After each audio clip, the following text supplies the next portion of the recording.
क्योंकि पाकिस्तान ही इकलौता देश है दुनिया में जिसके तीनों महाशक्तियों के साथ अच्छे रिश्ते हैं। तीन महाशक्तियां रूस, अमेरिका और चीन। तो पाकिस्तान ने चाहे सऊदी अरेबिया की मदद की हो ना हो, पाकिस्तान ने ईरान के खिलाफ कुछ किया ना हो, उससे पाकिस्तान को कोई फर्क नहीं पड़ता। पाकिस्तान जिसके लिए रूस, अमेरिका और चीन जब चाहेंगे शिकार को शिकार करने के लिए, जिसको कि शिकार करने के लिए तीनों दुनिया की महाशक्तियां अमेरिका, चीन, रूस इस्तेमाल करेंगे। क्या आप मेरी बात से सहमत हैं? और ये बात पाकिस्तान जानता है। तीनों महाशक्तियां इसके साथ हैं क्योंकि तीनों महाशक्तियों को पाकिस्तान से फायदा है किसी ना किसी रूप में।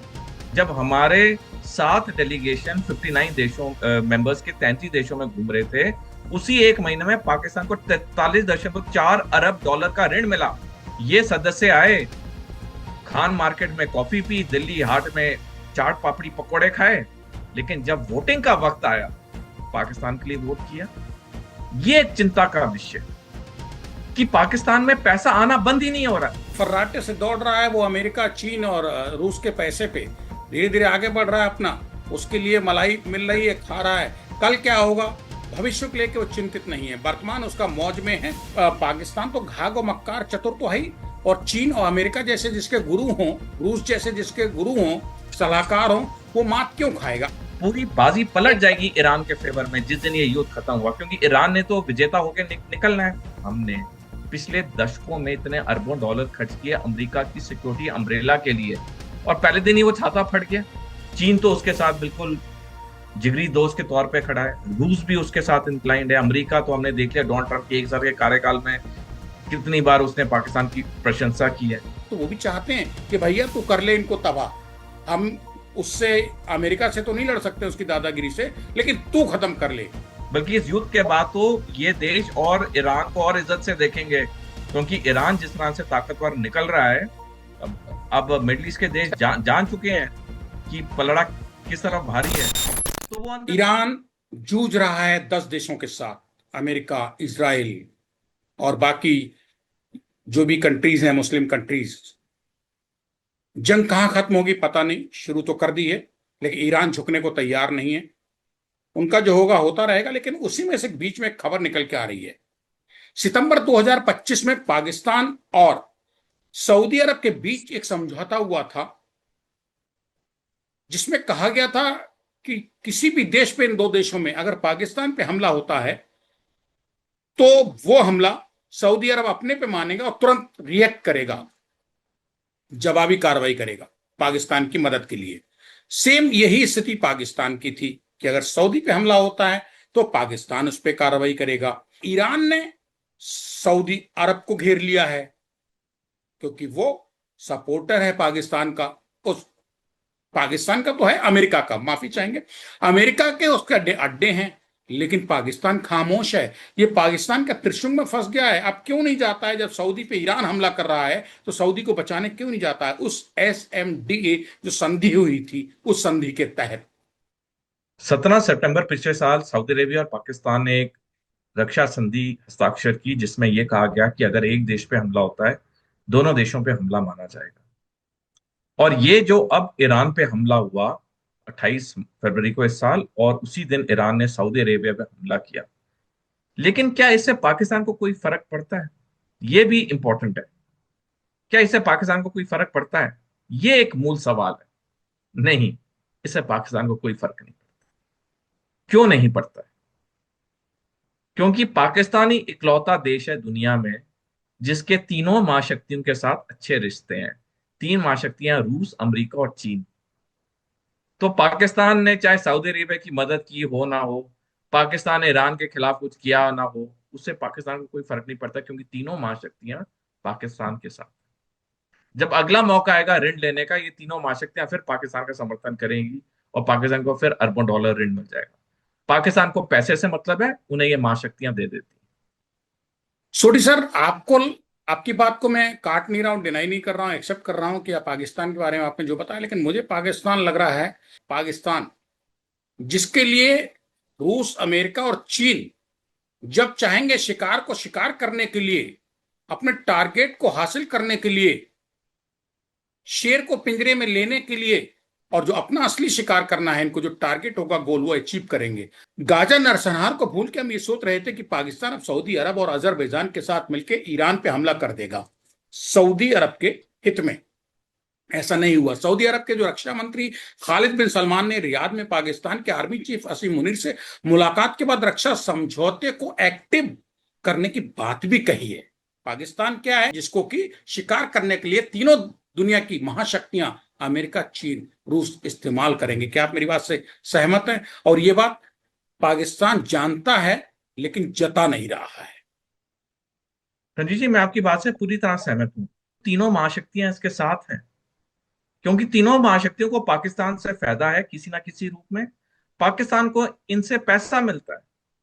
तो दोनों के अपने अपने जो लक्ष्य हैं वो पूरे हो रहे हैं। मैं उदाहरण के तौर पे दर्शकों को बताना चाहूंगा, पिछले साल जब सिंदूर हुआ, उसके बाद 1 महीने तक भारत के 7 डेलीगेशंस, जिनमें 59 सदस्य थे, उन्होंने 33 देशों का दौरा किया, दुनिया को बताया कि पाकिस्तान कैसे आतंकवादियों का गढ़ है, कैसे उसने पहलगाम आतंकवादी हमला कराया और कैसे हमारी भारी विजय हुई सिंदूर में। जब हमारे 7 डेलीगेशन 59 देशों मेंबर्स के 33 देशों में घूम रहे थे, उसी 1 महीने में पाकिस्तान को 43.4 अरब डॉलर का ऋण मिला, दुनिया की 3 सबसे बड़ी अर्थव्यवस्था एजेंसी से, IMF, ADB और वर्ल्ड बैंक से। और ये तीनों अर्थव्यवस्था जो संगठन है, इनमें ज्यादा वोटिंग राइट्स तीनों महाशक्तियों के, अमेरिका, रूस और चीन। और बाकी जो उसके सदस्य हैं, ये तीनों अर्थव्यवस्था वाली संगठनों के, वो G20 के सदस्य हैं। और G20 का शिखर सम्मेलन भारत ने अक्टूबर 2023 में किया था, जहां पे हमने 4,000 करोड़ रुपए मेहमान नवाजी में खर्च किए। ये सदस्य आए, खान मार्केट में कॉफी पी, दिल्ली हाट में चाट पापड़ी पकोड़े खाए, लेकिन जब वोटिंग का वक्त आया, पाकिस्तान के लिए वोट किया, जानते हुए कि पाकिस्तान ने आतंकवादी हमला करवाया पहलगाम में, तब भी पाकिस्तान के लिए वोट किया। तो ये चीज अपने आप में चिंताजनक है। जहां हम एक तरफ कहते हैं, हम मानते हैं, पूरी तरह से हम संतुष्ट हैं, पाकिस्तान एक फटीचर देश है, लेकिन तब भी इसको क्यों इतने बड़े पैमाने पे ऋण मिल रहा है और उसका एक बड़ा हिस्सा वो आतंकवादी को दे रहा है, पूरी दुनिया जानती है। ये एक चिंता का विषय है कि पाकिस्तान में पैसा आना बंद ही नहीं हो रहा है, तभी तो जम्मू कश्मीर में आतंकवाद खत्म ही नहीं हो रहा है। हाँ, तो सोडी साहब, सीधी सी बात है कि फटीचर होने के बाद भी फर्राटे से दौड़ रहा है वो अमेरिका, चीन और रूस के पैसे पे। धीरे धीरे आगे बढ़ रहा है अपना, उसके लिए मलाई मिल रही है, खा रहा है। कल क्या होगा, भविष्य को लेकर वो चिंतित नहीं है, वर्तमान उसका मौज में है। और शायद यही वजह है कि सऊदी अरब के रक्षा मंत्री खालिद बिन सलमान ने रियाद में पाकिस्तान के आर्मी चीफ असीम मुनीर से जो मुलाकात की थी और ये कहा था कि भाई आपका क्या रुख है। जो रक्षा समझौता हुआ है पिछली साल सितंबर 2025 में, जो अमेरिका और इसराइल ने मिलकर, ईरान ने, उनके इशारे ईरान ने सऊदी अरब पर हमला किया, उसमें आप क्या सोचते हैं? जब असीम मुनीर से कहा, असीम मुनीर खामोश रहा है। सोडी साहब, एक चीज आ रही है, ईरान ने अजरबैजान के नख्चिवन हवाई अड्डे पे ड्रोन हमला किया और उसके बाद उसने सऊदी अरब की तेल रिफाइनरी और रियाद पर मिसाइल से हमले किए हैं। तो कहीं ऐसा तो नहीं है कि सऊदी अरब को ये पाकिस्तान तो घाघ और मक्कार चतुर तो है ही, और चीन और अमेरिका जैसे जिसके गुरु हों, रूस जैसे जिसके गुरु हों, सलाहकार हों, वो मात क्यों खाएगा? विश्व की महाशक्तियां तीन हैं, वो तो उसको कहीं ना कहीं दिमाग देते हैं। तो ये सऊदी अरब जब मुसीबत में है, ईरान उस पर हमले कर रहा है और संधि इनकी है, सऊदी अरब और पाकिस्तान की एक दूसरे की मदद करने के लिए मुसीबत में, युद्ध के टाइम पे, फिर भी पीछे हो गया है।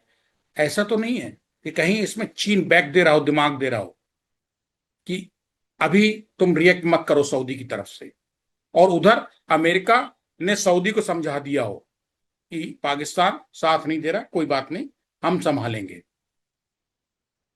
देखिए, जहां तक चाहे अजरबैजान है चाहे सऊदी अरेबिया है, इन पे जो ईरान ने हमले किए, यही 2 देश नहीं, खाड़ी के जितने देश हैं जिन पे ईरान ने हमले किए, दिल से वो जानते हैं कि ईरान उनके खिलाफ नहीं, ईरान सिर्फ अमेरिका की वजह से हमले कर रहा है। तो अगर हम, कोई सोच रहा है कि जी ये जितने खाड़ी के देश हैं सारे ईरान के बिल्कुल नफरत में आ जाएंगे, ऐसा नहीं होगा। बल्कि पूरी बाजी पलट जाएगी ईरान के फेवर में जिस दिन ये युद्ध खत्म हुआ, क्योंकि ईरान ने तो विजेता होकर निकलना है। मैंने इस पे लेख भी लिखा था, जो पिछले 12 दिन का युद्ध हुआ था, ईरान, उसमें पायरिक विक्ट्री थी उसकी, एक सैनिक भाषा होती है पायरिक विक्ट्री। पायरेक विक्ट्री का मतलब होता है बेशक एक देश का नुकसान ज्यादा हो, लेकिन युद्ध में विजयी वो होता है। पिछले साल भी हालांकि ज्यादा सैनिक ईरान के मरे थे, ज्यादा बिल्डिंगें ईरान की बर्बाद हुई थी, लेकिन जीता ईरान था। उसे पायरेक विक्ट्री कहते हैं। इस साल भी इस युद्ध में जब भी खत्म होगा, जीतेगा ईरान। पायरेक विक्ट्री ईरान की होगी। पिछले साल जो युद्ध हुआ वो सिर्फ इसराइल, अमेरिका और ईरान के बीच में सीमित था। अमेरिका के बीच में भी नहीं, वो तो एक एक फर्जरी हमले हुए थे। बाकी तो इसराइल और ईरान की 12 दिन का युद्ध था। इस बारी तो ईरान ने पूरे मिडिल ईस्ट के देशों पर हमला किया है। जब ये युद्ध खत्म होगा, मिडिल ईस्ट देशों को ऑलरेडी एक चीज उनके जहन में आ रही है कि हमने पिछले दशकों में इतने अरबों डॉलर खर्च किए अमेरिका की सिक्योरिटी अम्ब्रेला के लिए, और पहले दिन ही वो छाता फट गया। तो हमने अरबों डॉलर बर्बाद कर दिए। इस युद्ध के बाद ईरान मिडल ईस्ट में और ताकतवर होकर निकलेगा, अमेरिका की जो स्टैंडिंग है और कम हो जाएगी, और इसराइल के लिए और दिक्कतें होंगी। मिडल ईस्ट के जो देश हैं वो ईरान के कोई नफरत में नहीं है, उन्हें पता है ये सारा युद्ध किसके लिए हो रहा है, अमेरिका की वजह से। छोटे साहब, एक सवाल ये पैदा होता है कि कहीं ऐसा तो नहीं है कि चतुर तो है ही, मक्कार तो है ही, सलाहकार तो इसके मजबूत हैं ही पाकिस्तान के, भले ही भारत का दुश्मन कट्टर नंबर 1 हो, धाक भी हो, लेकिन वो अपना काम तो साध लेता है। उसने कहीं ऐसा तो नहीं है कि सऊदी अरब के रक्षा मंत्री ने जब मदद के लिए कहा कि आप क्या कर रहे हैं, तो पाकिस्तान ये कह के पीछे हट गया हो कि अभी तो हम खुद ही अफगानिस्तान से जूझ रहे हैं, हमें अपनी जान बचानी मुश्किल है। ये उसका लॉजिक, तार्किक जवाब हो सकता है, बचत का एक रास्ता हो सकता है निकलने का, सुरक्षित सुरंग। क्या सहमत है आप? देखिए, मैं तो इस चीज से सहमत इसलिए नहीं क्योंकि ऐसी ऐसी टिप्पणी तो पाकिस्तान करेगा नहीं, क्योंकि पाकिस्तान अफगानिस्तान के बीच में पूर्ण युद्ध तो है नहीं, कुछ जगह लोकलाइज झड़पें हैं। पूरा युद्ध तो है नहीं, तो अगर ऐसा बोलेगा तो सऊदी अरेबिया पहले हंसेगा इस पे। पाकिस्तान, जो मेरे को लगता है पाकिस्तान ने बात को गोल मटोल कर दिया होगा, या जैसे आपका आंकलन ये भी सही है कि पीछे से चीन और अमेरिका ने बोला हो सऊदी अरेबिया पाकिस्तान को शांत होने के लिए, क्योंकि वो भी नहीं चाहते कि ये जंग और बढ़े। क्योंकि कल ही डोनाल्ड ट्रंप ने रिपब्लिक सांसदों को के साथ जब वो गोल्फ खेल रहे थे मार लगो अपने गोल्फ रिजॉर्ट में, वो उन्होंने कह दिया कि युद्ध मैं बहुत जल्दी खत्म कर दूंगा, इसे मैं लंबा नहीं खींचूंगा। तो युद्ध तो खत्म होने के स्टेजेस पे कब हो हमें पता नहीं, लेकिन अमेरिका अब इस युद्ध को ज्यादा लंबा खींचना नहीं चाहता है। तो अगर वो लंबा नहीं खींचना चाहता, वो ये भी नहीं चाहेगा कि इस युद्ध का फ्रंटेज बढ़े, क्योंकि नुकसान तो ज्यादा अमेरिका को हो रहा है। अमेरिका में इस युद्ध से पहले 28 फरवरी से पहले जो तेल था, उसकी कीमत वहां पे $1.5 प्रति गैलन थी, और आज तेल वहां $5 प्रति गैलन हो गया। तो आप समझ सकते हैं वहां पे तेल की किल्लत है, लंबी लंबी लाइनें शुरू हो गई हैं। तेल जो मिल रहा है बड़ी देर के बाद मिल रहा है, इतना महंगा मिल रहा है। तो अमेरिका के अंदर तो किल्लतें शुरू हो गई हैं। अगर अमेरिका के अंदर किल्लतें शुरू होंगी तो फिर पाकिस्तान कैसे बचेगा? मक्कारी से सब काम तो नहीं हासिल हो जाएंगे, सफलताएं नहीं मिल जाएंगी। और खासतौर पर जब ज्वाइंट स्ट्रेटेजिक डिफेंस एग्रीमेंट हो चुका हो सऊदी के साथ, और उस टाइम पाकिस्तान पीछे हट गया हो, अंदर खाने क्या चल रहा है सब बातें बाद में निकल के आएंगी, अभी सब कुछ कहना। लेकिन एक चीज तो है, क्या पाकिस्तान पे एक डिप्लोमेटिक प्रेशर नहीं बना होगा सर, सऊदी अरब के साथ इस वक्त ना खड़े होने पे? अगर हम पाकिस्तान के नजरिए से देखें, उस पर जो डिप्लोमेटिक प्रेशर हो, कोई भी हो, उस पर ग्रे लिस्ट पे हो, एफएटीएफ के ब्लैक लिस्ट पे हो, उसे क्या क्या फर्क पड़ता है जब तक उसे तीनों महाशक्तियां पैसे दे रही हैं। चीन तो उसके साथ बिल्कुल जिगरी दोस्त के तौर पे खड़ा है, रूस भी उसके साथ इंक्लाइंड है, अमेरिका तो हमने देख लिया डोनाल्ड ट्रंप के 1 साल के कार्यकाल में कितनी बार उसने पाकिस्तान की प्रशंसा की है। तो पाकिस्तान को कोई फर्क नहीं पड़ता, उसको पैसे से मतलब है। तीनों महाशक्तियां उसको पैसा दे रही हैं, उसका काम हो रहा है। सोडी साहब, अजरबैजान के इजराइल के साथ बहुत मजबूत रक्षा संबंध हैं, दुनिया जानती है। इजराइल अपने एडवांस हथियारों की सप्लाई अजरबैजान को करता है, ये भी सबको पता है। ईरान को हमेशा से डर रहा है कि अजरबैजान अपने क्षेत्र का इस्तेमाल इजराइल को अपने खिलाफ हमला करने के लिए दे सकता है या करा सकता है। और इसी डर के साथ ईरान ने अजरबैजान के नक्शिवन पर ड्रोन हमले कर दिए, जिसमें कुछ लोग इंजर्ड होने की खबरें आ रही हैं, अपुष्ट खबरें। अजरबैजान ने इराक को आत्मरक्षा के अधिकार के तहत कार्रवाई करने की चेतावनी दी है। ये सब अजरबैजान की जो उछल कूद है, ये कहां खड़ी होती नजर आ रही है आपको आगे, एक हफ्ते बाद ईरान इजराइल अमेरिका की जंग के बीच में? देखिए, मेरे को तो जब तक ये जंग चलेगी, बेशक एक दिन और चले या एक महीना और चले, मेरे को कोई भी इस्लामिक देश ईरान के ऊपर हमला करता हुआ नहीं दिख रहा है। जो कर रहा है वो अमेरिका इसराइल कर रहे हैं। क्योंकि जितने इस्लामिक देश हैं मिडल ईस्ट के, सारी अच्छी तरह जान गए हैं कि ईरान में बहुत ताकत है। बेशक वो सैनिक, आर्थिक, कूटनीतिक तौर पे उस तरह बाहुबली ना हो जिस तरह अमेरिका और इसराइल है, लेकिन वो भी बहुत पलटवार जवाब दे रहा है। और सबको पता है जिस दिन ये युद्ध खत्म हुआ, ईरान मिडल ईस्ट में और ताकतवर बन के निकलेगा, अमेरिका की जो स्टैंडिंग है वो बहुत गिर जाएगी, और इसराइल के लिए मुसीबतें शुरू हो जाएंगी। ईरान ने कई देशों पे हमले किए हैं, किसी देश ने अपनी सेना को ईरान के खिलाफ मोर्चा नहीं खोला है। जो कर रहा है अमेरिका कर रहा है। तो ये साफ दिखाता है कि अंदर से ये सारे मिडल ईस्ट के देश जानते हैं कि पलड़ा कहाँ जा रहा है, झुकाव किस तरफ है, आने वाले समय में क्या होने वाला है। लेफ्टिनेंट कर्नल जसिंदर सिंह सोढ़ी साहब, इससे तो एक सवाल आपकी बात से निकल के आ रहा है कि जो मिडिल ईस्ट के वेस्ट के जो देश हैं, मुस्लिम कंट्रीज जो हैं, जहां जहां अमेरिकन बेस थे और उनको तबाह कर दिया ईरान ने इस इन दिनों की जंग में, वो देश भी चाहते हैं कहीं अप्रत्यक्ष रूप से कि ईरान जो कर रहा है उनके अपने जमीन पे, यानी कि इन 7-8 देश जो मुस्लिम कंट्रीज हैं उनमें जहां जहां जो बेस हैं, अमेरिका के सैन्य अड्डे हैं, उनको तबाह किया ईरान ने, तो वो भी चाहते हैं कि भैया तू कर ले इनको तबाह। हम उससे, अमेरिका से तो नहीं लड़ सकते उसकी दादागिरी से, लेकिन तू खत्म कर ले। देश हैं, ये छोटे छोटे देश हैं, ओमान, कतार, ये बहुत छोटे देश हैं ईरान के कंपैरिजन में। इनकी सेनाएं कुछ सौ हजारों की है। ये अगर मोर्चा भी खुलवाते हैं तो कितना कर पाएंगे? उनके पास वो टेक्नोलॉजी तो है नहीं जो ईरान के पास है। हालांकि अमेरिका इसराइल के पास तो ईरान से भी अच्छी टेक्नोलॉजी है। तो जब ईरान अमेरिका और इसराइल को नहीं छोड़ रहा है, तो क्या इन छोटे देशों की सेनाओं को छोड़ेगा? तो ये जो छोटे मोटे देश हैं मिडल ईस्ट के, कोई जंग में नहीं आए, अपनी सेना को नहीं भेजेंगे।